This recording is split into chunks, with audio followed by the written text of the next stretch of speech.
Bismillahirrahmanirrahim. Assalamualaikum warahmatullahi wabarakatuh.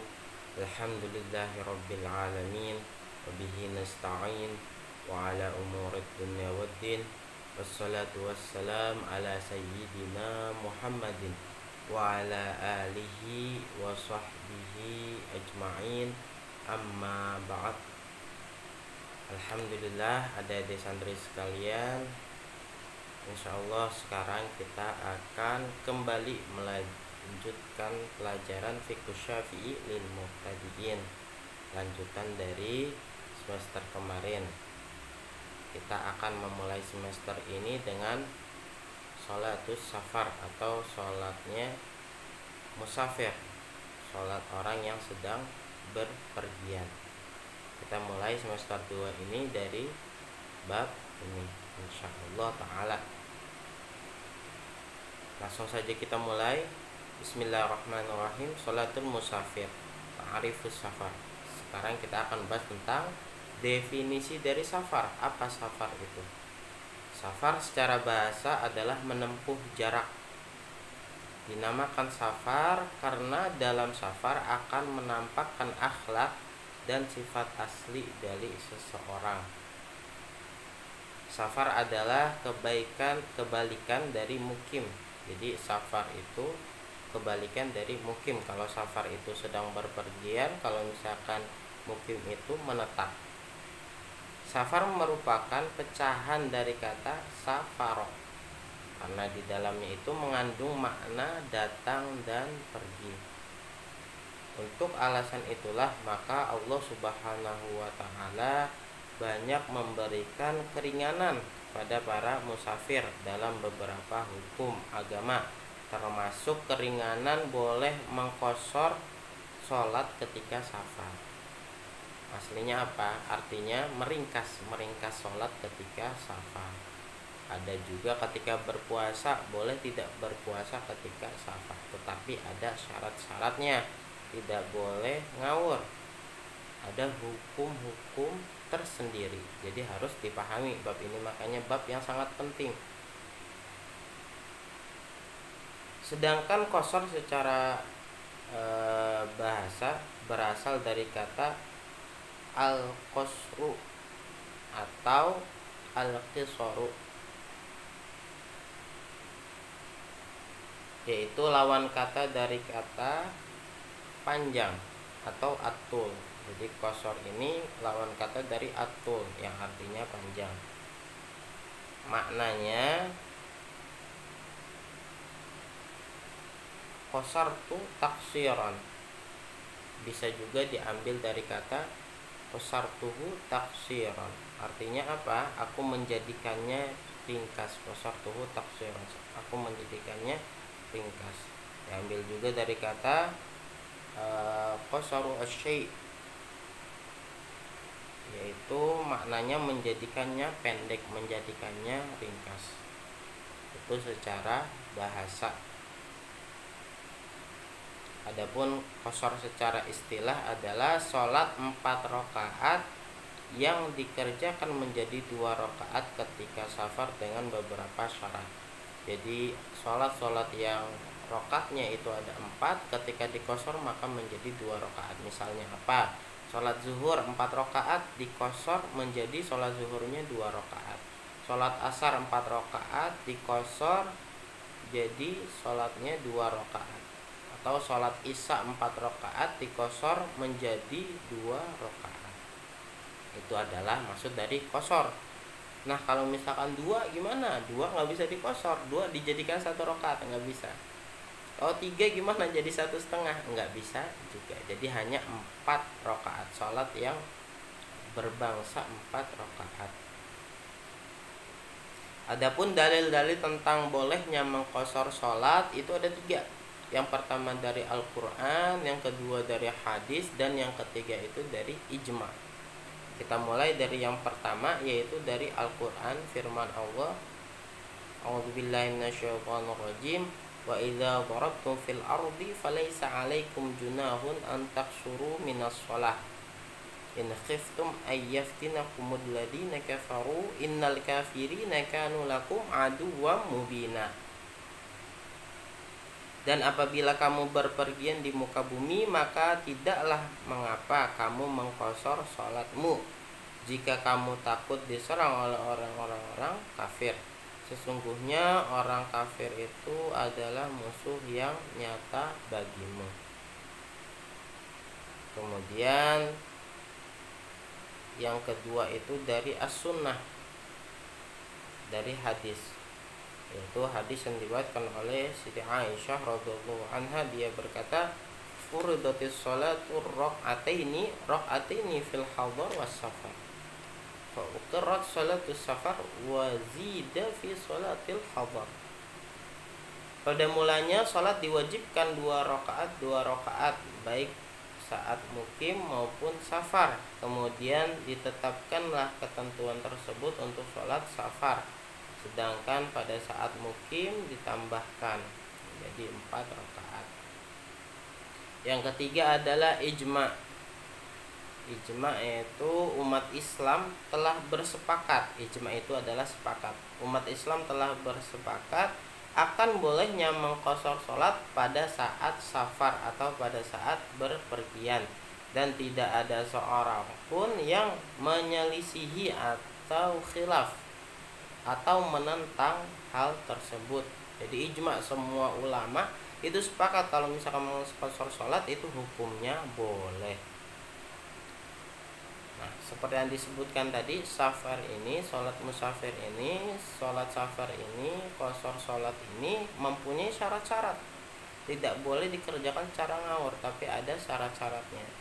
Adapun syarat-syarat sholat safar atau mengqashar sholat itu ada 6. Yang pertama adalah jarak safar. Jadi ada jarak tertentu yang harus lalui oleh seorang musafir agar dia itu bisa mengqashar sholat.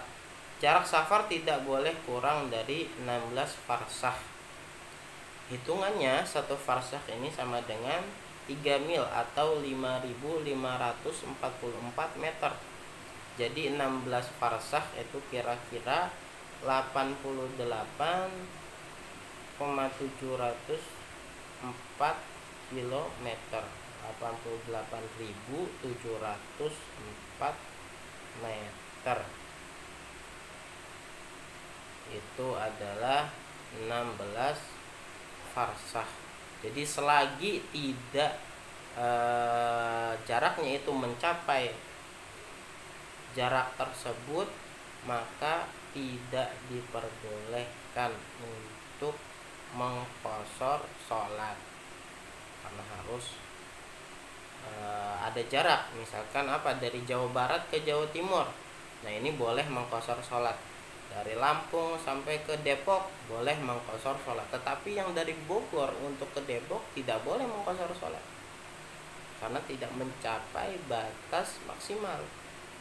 Paham ya? Ada jaraknya, jadi harus diperhatikan. Apalagi sekarang untuk menentukan jarak itu gampang, bisa dilihat dari Google Map, itu ada jarak-jaraknya. Jadi kita tahu ini boleh safar atau tidak boleh safar. Yang kedua, safarnya itu jelas. Apa maksudnya? Maksudnya musafir berniat safar menuju tempat yang telah ditentukan. Maka orang yang berpergian dalam keadaan tidak menentu atau orang yang sedang menagih hutang tidak diperbolehkan mengqashar sholat. Misalkan kita itu safarnya atau berpergiannya karena mau ziarah ke Wali Songo. Nah, ini kan sudah jelas tujuannya, maka boleh untuk mengqashar sholat ketika sudah sampai batas yang ditentukan. Nah, kalau misalkan salah satu dari adik-adik ini mau berpergian, misalkan jalan-jalan ke Jawa Timur dari Jawa Barat, tetapi tidak ada tujuan di Jawa Timurnya itu mau ngapain, tidak ada tujuan mengunjungi teman, silaturahim kepada teman, tidak ada tujuan untuk ziarah ataupun yang lainnya, hanya ngawur, berpergiannya itu nggak ada tujuan sama sekali, maka tidak boleh mengqashar sholat karena tidak mempunyai tujuan. Atau sedang menagih hutang, itu juga tidak diperbolehkan mengqashar sholat. Ada temannya dari Jawa Timur menghutang yang banyak, nah dia mau menagih hutang, maka tidak diperbolehkan untuk mengqasar sholat, karena tujuannya itu, safarnya itu belum jelas. Nanti kan bisa ada, bisa tidak orang yang ditagih hutang itu. Paham ya? Yang ketiga, safar untuk tujuan yang mubah. Apa tujuan yang mubah? Yaitu tujuan yang diperbolehkan, bukan tujuan-tujuan yang tidak diperbolehkan oleh syariat. Maka apabila safarnya dalam rangka mencuri, berpergian ke Jawa Timur untuk mencuri, atau membunuh, pergi ke Lampung untuk membunuh orang, atau melarikan diri, atau perkara haram yang lainnya, maka tidak diperbolehkan mengqasar sholat. Jadi tujuannya itu harus tujuan yang mubah. Misalkan bersilaturahmi ke tempat temannya, misalkan bersilaturahmi dari Lamongan, Jawa Timur ke Jawa Barat untuk mengunjungi kiainya, safar mubah. Paham ya? Bersilaturahmi aja, mengunjungi teman itu diperbolehkan untuk mengqasar sholat. Yang penting harus jelas tujuannya, dan berpergiannya itu dengan tujuan yang mubah diperbolehkan, bukan yang tidak diperbolehkan oleh syariat. Yang keempat, berniat mengqasar sholat pada saat takbiratul ihram. Paham ya? Kemarin kan dijelaskan paling sedikitnya niat sholat fardu itu adalah usolli fardhu zuhri. Itu kalau sholat sendirian harus ada 3. Tetapi misalkan dia itu mau mengqasar sholat, maka harus menambahkan kata qasran. Kalau tidak menambahkan kata-kata qasran, maka sholatnya tidak sah. Ketika mau mengqasar sholat harus menambahkan kata-kata qasran atau safar atau qasar, atau qasar, meringkas. Karena hukum asal sholat adalah dikerjakan sempurna. Maksudnya apa? 4 rakaat. Zuhur hukum aslinya berapa? 4 rakaat. Sedangkan kalau kita mengqasar sholat itu menjadi 2 rakaat. Makanya harus ditambahkan niat qasar sholat ketika takbir. Apabila seseorang bertakbir dan tidak mengqasar sholat, maka sholatnya tidak berniat qasar, maka sholatnya dihitung sholat yang kurang sempurna. Saya ulangi lagi, apabila seseorang bertakbir dan tidak berniat qasar, maka sholatnya dihitung tidak sempurna, yaitu batal. Nah, ketika ada orang sholat mau mengqasar sholat, maka harus meniatkan dengan kata-kata qasran. Sholli fardhu zuhri qasran. Itu paling sedikitnya niat. Atau bahasa Indonesianya, saya niat sholat fardu zuhur dan qasar. Gitu aja udah cukup kalau sholat sendiri. Paham ya? Kalau jadi makmum harus menambahkan makmuman. Kalau jadi imam boleh menambahkan imaman. Yang kelima adalah tidak bermakmum kepada orang yang mukim atau musafir yang sholatnya sempurna. Jadi ketika ada orang safar, adik-adik ini safar, kemudian masuk ke salah satu masjid di suatu daerah, jadi makmum. Nah, maka tidak boleh mengqasar sholat. Karena apa? Karena mukim ini sholatnya sempurna, tidak mengqasar sholat. Atau menjadi makmumnya kepada orang yang sama-sama musafir, tetapi musafirnya itu tidak mengqasar sholat, itu juga tidak diperbolehkan. Jika seandainya bermakmum pada orang yang sholat sempurna, meskipun hanya sesaat, maka harus menyempurnakan sholat. Maksudnya apa? Harus mengerjakan 4 rakaat, tidak boleh mengerjakan 2 rakaat. Paham ya? Tidak boleh bermakmum kepada orang yang mukim atau orang yang musafir yang melaksanakan sholatnya itu sempurna. Itu harus diperhatikan. Yang terakhir, yang keenam adalah musafir telah keluar dan meninggalkan tempat tinggalnya. Maksudnya telah keluar dari kampung atau daerah yang ditempatinya. Jadi ketika kita mau berangkat ke Jawa Timur, nah ini kan sudah diperbolehkan qasar. Nah, maka ketika di rumah itu tidak boleh untuk mengqasar sholat langsung. Jadi mengqasar sholatnya itu ketika sudah meninggalkan rumahnya, itu baru diperbolehkan. Atau sudah meninggalkan kampung halamannya, itu baru diperbolehkan untuk mengqashar sholat. Selanjutnya kita juga akan membahas tentang menjamak sholat. Jadi ada qashar sholat, menjamak sholat. Qashar sholat itu meringkas sholat yang aslinya 4 rakaat menjadi 2 rakaat. Adapun menjamak sholat itu adalah mengumpulkan sholat yang satu dengan sholat yang lainnya. Sholat yang bisa diqashar adalah sholat zuhur, asar, dan isya. 3 sholat itu aja yang hanya bisa diqashar, yaitu masing-masing dikerjakan menjadi 2 rakaat. Adapun sholat subuh dan maghrib tidak boleh diqashar, tidak dapat diqashar, karena yang bisa diqashar hanya 4 rakaat saja, sholat-sholat yang berjumlah 4 rakaat. Diperbolehkan juga menjamak qashar sholat zuhur dan asar di salah satu waktu dari keduanya. Paham ya? Jadi sudah mengqashar ditambahkan menjamak. Misalkan adik-adik mau pergi ke Kalimantan, maka diperbolehkan untuk mengqashar dan menjamak. Mengqashar apa? Sholat zuhurnya dijadikan 2 rakaat, dan menjamak sholat zuhurnya itu digabungkan sholatnya itu di sholat asar, dikerjakan 2 rakaat 2 rakaat. Ini adalah menjamak dan mengqashar, yaitu dengan cara mengerjakan sholat zuhur 2 rakaat kemudian salam, lalu mengerjakan sholat asar 2 rakaat kemudian salam. Jika dikerjakan pada waktu sholat zuhur, maka dinamakan jamak takdim. Tadi apa? Jamak itu mengumpulkan sholat. Kalau dilaksanakan di awal waktu zuhur dan asar, dilaksanakan di zuhur, maka namanya jamak takdim. Apabila dikerjakannya pada waktu asar, maka dinamakan jamak takhir. Begitu juga dengan sholat maghrib dan isya. Jamak takdim yaitu mengerjakan sholat maghrib 3 rakaat kemudian salam, lalu mengerjakan sholat isya 2 rakaat, itu jamak takdim. Dan qashar di waktu isyanya ada qasharnya. Boleh juga dikerjakan dengan cara jamak takhir, yaitu sholat maghrib dan isya tetapi dikerjakannya pada waktu isya. Tidak ada jamak antara sholat subuh dan zuhur, nggak ada. Jamak itu hanya pada sholat zuhur dikumpulkan kepada sholat asar, dan sholat maghrib dikumpulkan kepada sholat isya.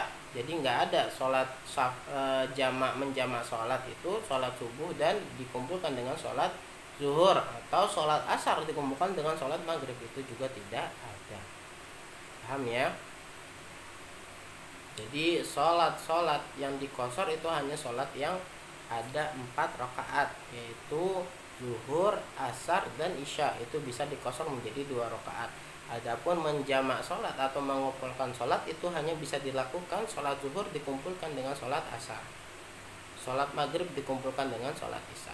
Kalau dikerjakan di awal waktu di zuhur atau di maghrib, maka dinamakan jamak takdim. Kalau dilakukan di asar atau di isya, maka ini dinamakan jamak takhir.